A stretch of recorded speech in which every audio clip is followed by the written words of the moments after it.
Hey everybody, this is your girl Erica from the Classy Climb blog. I just wanted to come to you guys today and it's a controversial topic and it shouldn't be, but I just want to clarify that numbers matter and we can do all the raw talk we want, but numbers are numbers, period. All right, 1 in 5 moms are stay at home. 44% of families have a stay at home parent. 71% of women do work outside the home, but guess what? 29% are home. And that's went up 6% since 1999. Why? Because Gen Xers know it don't work. Later millennials know it don't work. Poor women know it don't work. So the title of this video is Rich and Poor Moms Are More Likely to Stay at Home with Kids. Period. I know, no. You guys are like, no, Erica, no, the internet, the Mickey Chow, man, they told me. Listen, honey, the people have natural cycles they follow in life. And nobody is a Wonder Woman and nobody is a superhero man. And I just want to dispel some of those myths. Men lie, women lie, numbers don't lie. Every day I turn on the internet, there are men marrying single moms, there are men marrying fat women. You can give all this internet hype you want, but guess what? We all get older, we all get lonely, and people make economic decisions that benefit their life, period. Okay, so here we go. This is a great, and I always come with numbers and I always come with proof. So this is January 2019. Again, this is before the Rona, right before it. This is Salt Lake City. Wealthy and poor moms are likely to stay home and join the ranks of stay-at-home moms than middle-class moms. Why? Poor or wealthy. See, the middle class is trying to play keeping up with the Joneses. So you got the car, you got the house, your debt is maxed out. But Lucy, who just graduated high school, and married Rick, who gets paid $50,000 a year to fix stuff, or a cable installation man for Spectrum, she's staying home. They cannot afford daycare. They cannot afford to do any of this. So she is home. Wealthy Susie, whose husband makes about $100K, which is 1 in 5 men, or $120K, they may not be super wealthy, but guess what? It's enough money for her to cook dinner Monday through Friday. Maybe on Sunday he take them out to get something a little extra expensive, like $30, and they stay home. So let me keep going. The stay-at-home mom population is a U-shape, with high proportions of moms deciding to stay at home at the end of income and education spectrum. What does that mean? Poor big booty Betty is likely to stay home because financially it will not make sense for big booty Betty to go out and make $1,600 a month when daycare is going to cost $2,000 a month. So big booty Betty is going to get subsidized by the government or subsidized by a broke Derek who barely makes $40K working at Verizon Wireless. Because it doesn't make sense. The math is the math. All right. Mothers married to the husband who make less than them, make less money, are themselves often less educated. They don't make that much money when they work. Right? Because men marry down. It's okay. Men can marry down. Yes, you as a man can marry down all day, but guess what? When it comes to having those babies, she will stay home because her money does not count. It will not make a difference. You will still be working your ass off. Education and income go hand in hand with those who are better educated, able to bring in more income. For less educated women, childcare may be hard to find and expensive relative to what they can earn. So it makes sense for them to stay home. Now, you and I both can go in any neighborhood and find a mom or two who's watching other people's kids for some extra money on the side. It ain't illegal daycare. This is happening in Black communities, white communities, Asian communities. Trust me, I've seen it. We lived in a gentrified neighborhood. In the street, 2 old Polish immigrants had like a daycare. And the only reason we looked it up is when we looked up on Google Maps, their daycare actually popped up. They only had about 8 kids over there, but they were in their 70s. Oh, trying to take care of people's babies. All right. So again, please look at this. Dad's income, mom's income by mother's education. High school or less. Look at that. Some college. Isn't that crazy? Advanced degree. We're talking about $250K a year down here, okay? Percentages of moms out of the labor workforce. Please look at this. Please look at this. Okay. The study finds that 40% of mothers whose husbands earn at least $250,000 a year don't work for pay. Let's say that again. The report finds that 46% of mothers whose husband earns $250,000 a year don't work for pay. Now let's go on the flip side. And a third, 1 in 3 of big booty Betties, mothers married to men earning less than $25,000 a year, are not in the workforce. They're not in the workforce. So he can be broke as a joke working at Walmart, making $25,000 a year. And guess what? She's not in the workforce. But here you are, middle class Susie, Karen with some cats, working your ass off. Why? This is where you get all the hostility. So I love Aaron Clary. I love everybody who talks on women issues and men's issues. But here's the thing, numbers are the numbers, baby. If you're poor, 1 in 3 you're gonna be home with them kids.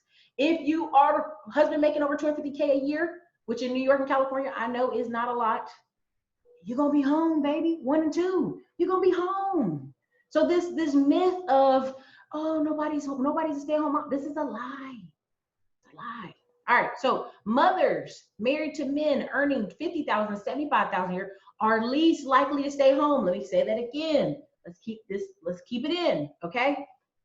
If you're a mother married to a man making $50,000 to $75,000 a year, y'all broke anyway, and are least likely to stay at home with 3/4 in the labor force. That means household income for the husband and is around $60K. Why? Because $60K ain't shit. $50,000 to $75,000 a year is enough to take care of one person well. Take vacations well. Take care of 2-3 people? Not really. If you're gonna make $50,000 to $75,000 and you want your wife to be super traditional, she needs to be at home. Y'all need to have 2 paid off cars and barely any insurance. Let me be very frank with you. There will be no Dodge Chargers. There will be no Camaros. There will be no BMWs.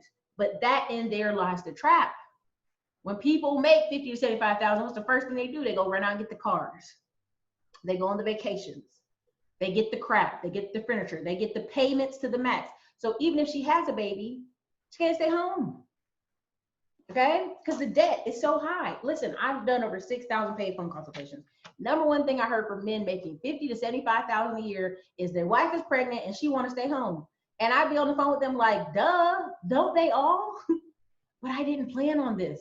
Well, baby, you got to plan to make some more money. That's your choices. Rush this woman back into the workforce where she will be unhappy, daycare will be expensive, and it's unhealthy for all involved, or you need to make more money. This is the life. This is it. Now, I could go on to this thing about children's impact and what happens to the children, but I know a lot of people who are poor who want to have play dates with people and they can't because all the kids are at daycare. And I know wealthy moms who have play dates all the time. Okay, so look, I don't think anybody in their right mind has children just so they can drop them off at daycare.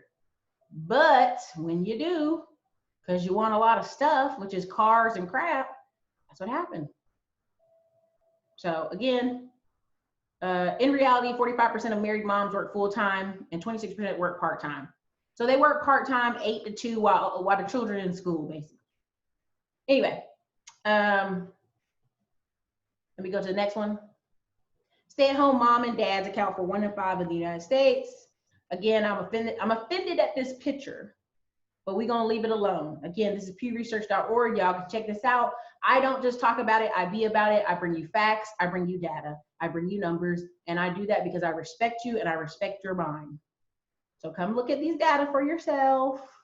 You know, the father could be disabled, something could happen to him, but again, 88%, 86% of the time is women. It's women home, it's women. 78%, now it's gone down a little bit because they started going back to work, but again, unable to find work, in school, you know the reasons. Come on, all right? So men, from 1989, it was 4% of men that stayed home. Now it's 24%. A lot of y'all brothers is staying home, and husbands. White men, black men stay at home. Belief in Fatherhood does a great channel on this on YouTube. You can see this. Y'all can look all this stuff up right here for yourselves. 3 in 10 millennial mothers aged 20 to 35 were home with their children compared to 25% of Gen X mothers from earlier tradition. Again, let me say that again, 30% versus 25%. Okay, now next one, I'm gonna keep giving y'all facts because I know y'all be like, but, no. You go and read these stats and you read this data and you read these reports after reports saying it. Stay-at-home parenting is on the rise nationally. Now, that's a cute kid there. You go up in here, it's going to show you different cities and states. Let's see. Where do people stay home 40%? Here. Guess what? In the South, in Alaska. Not a lot of people staying home up in Michigan. Y'all can't afford it. Michigan and the state beside Michigan, over here, South Dakota. Okay, look at that. West Virginia, they stay at home, high numbers. North Carolina, Tennessee, South Carolina, not so much. Georgia, Alabama, Florida. So again, this isn't a made up number. This isn't some BS I'm feeding y'all. This is the documented numbers. These are people staying home. Don't you let these people feed you crap saying you can't stay home because you ugly. It don't matter, baby, if you ugly.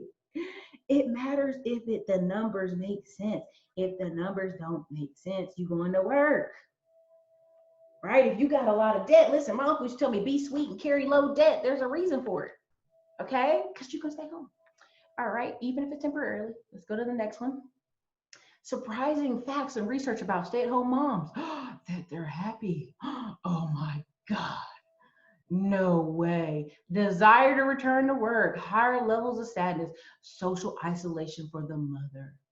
But it increases the child's school performance. The child has less stress and aggression, social approval. Isn't that sad that the mom says she feels isolated when she's got all day, 8 to 2, to go hang out with other moms? It's your job as a mom to go find other moms to hang out with, because you're not doing nothing all day. You cooking, you cleaning, but majority, you at home. Next. Uh-oh, stop sharing. Let me go back. Let me get it share again. Okay, next one. Look at that. I shouldn't have to fight to be a stay-at-home mom. We need friendly family policies. No, you're broke. You need a husband that's going to make some money. 20 years into the marriage, my husband had an affair and filed a divorce. Our children were 7 and 12. Well, ma'am, I'm sorry. Now here, let's keep reading. Soon I learned family courts were not friendly to women. Reeling from the shock, I lost nearly 40 pounds. During one early court appearance, my first several female judges peered over her spectacles and told me I needed a job. Now, I'm going to tell you like this. Them children are 7 and 12. You could work 8 to 2. Just saying. You could work part-time. Anyway, my last female judge ended alimony after 2 years, slashed child support, inputting my annual income to me of $200,000. I was 53 years old, unemployed, and I hadn't practiced law in 10 years. Huh. Just saying. My ex-husband earned more than $500,000. Honey, what happened there? Okay, you needed a better lawyer. Anyway, I just want y'all to read that, okay? All right, research. After decades of decline, a rise in stay-at-home moms. Gen Xers, look, we're going back home. I know, you guys just, Erica, no, nobody, these women's gotta work. These women's gotta work. No, these women don't have to work. These women's do not have to work. Ugly women, fat women, short women, these women's don't have to work. Stop it. The numbers don't agree with what y'all saying. Next. Forbes, more millennial women becoming stay-at-home moms. Oh my God, the data. Oh my God, the data, you guys. More data. Isn't that something? 1965 to 1976 are Gen Xers. And they worked all at the home. That's their choice. That's their prerogative. You go, woman, you hear you roar. But no, sorry. Nope, we're going back home. Next. 7 steps to be a stay-at-home mom. Look at that. Better off a parent at home. 60% of Americans think the stay-at-home parent is better. Look at that. Guess what? People going home. One more. Listen, I don't want to just lie to y'all. I want y'all to see these numbers, baby. Stay-at-home moms with this many kids are the happiest. Guess what the number is? The more kids you have running around the house, the happier you'll be. It found that when they have high numbers of kids, they're happier. Oh my good, not just one little rotten kid spoiled, but a lot of kids. Isn't that something? Look at that, 4 kids. That's the magic number. Okay, so look, I just want to do this one really quickly. I know you guys are like, Erica, you're a jerk. How dare you bring these numbers up to my face? How dare you? But I just love the internet so much that I want to bring you data, and I want you to go out in this world with good knowledge and numbers. And I get it. You're like, But Erica, there's only 30% of African American women married. 36%. That's what the numbers say. Okay, well, guess what, sis? You either go get married and stay at home, or you figure out how to stay at home without that. That's on you. But these are the numbers. Men lie, women lie, numbers don't lie. Fat white women married, skinny white women married, ugly white women married, they staying home. Don't matter what they look like. Okay? So you need to figure that out for you. Alrighty? And on that note, thank you for hearing, and leave me some comments under the bottom. I mean, if you live in an area where you're not seeing stay-at-home moms, do you need to question where you live? Yeah, you do. So anyway, leave some comments for me. I know they'll be very exciting and very pro-happy, I think. Later.